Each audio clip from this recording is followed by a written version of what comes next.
आज का दिन बेहद अहम है। 10वीं और 12वीं के परीक्षा परिणाम घोषित कर रहा हूँ। मैं अपनी ओर से सबको बधाई देना चाहूँगा और शुभकामना देना चाहूँगा। सबसे पहले मैं बात उन विद्यार्थियों की करूँगा जो किसी भी कारण से इस परीक्षा परिणाम के घोषित करने से उनको कोई असफलता मिले या वो अगर रुकते हैं तो मैं उनको ये हिम्मत दिलाता हूँ कि अभी आपके अवसर समाप्त नहीं हुए।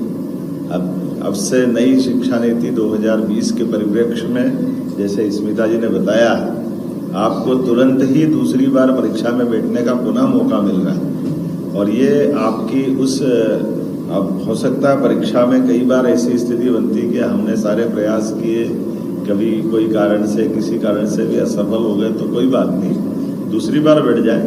ये जो ईयरली एग्ज़ाम होती थी, इस ईयरली एग्ज़ाम का इस साल के बाद ये इतिहास बदलेगा कि अब साल में 2 बार, ताकि पूरा साल खराब ना हो। वैसे ये पद्धति हमारे यहाँ प्राचीन काल से तो लॉर्ड मैकाले के पास इसी प्रकार की पद्धति रही है, लेकिन कोई बात नहीं। यशस्वी प्रधानमंत्री के नेतृत्व में शिक्षा नीति 2020 स्कूल शिक्षा में भी अब जो प्रवेश कर रही है, उसमें ये सारे नवाचार भी जुड़ रहे हैं, जिनने हमारे बच्चों के लिए अपनी खुद की 6 माह के अंदर ही दोबारा मौका देना, ये मैं विभाग को बधाई देना चाहूँगा। और ये खास करके हमारे लिए लंबी छलांग जब लगाने जाते हैं तो 2 कदम पीछे आ करके लंबी छलांग का भी मौका मिलता है।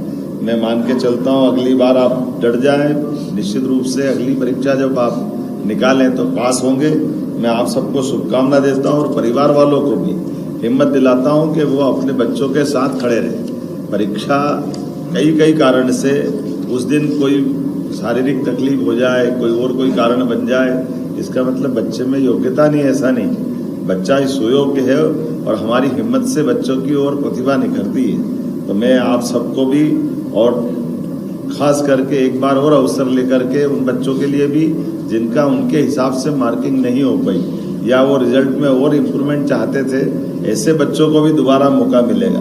तो आप सबके लिए भी मैं बधाई भी दे रहा हूँ और भविष्य की संभावना के लिए आशीर्वाद भी दे रहा हूँ कि आइए आप सब मिलकर के किसी भी कारण से इस परीक्षा के साथ आपके मन में अगर संतोष नहीं है तो दोबारा भी मौका लेना चाहते तो उत्तीर्ण विद्यार्थियों को भी ये हमारी दूसरी बार की परीक्षा आपको मौका देगी।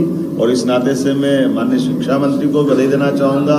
हमारा मध्य प्रदेश इस तरह की परीक्षा कराने वाला देश का तीसरा राज्य हो गया, तो मैं अपनी ओर से बधाई देता हूँ।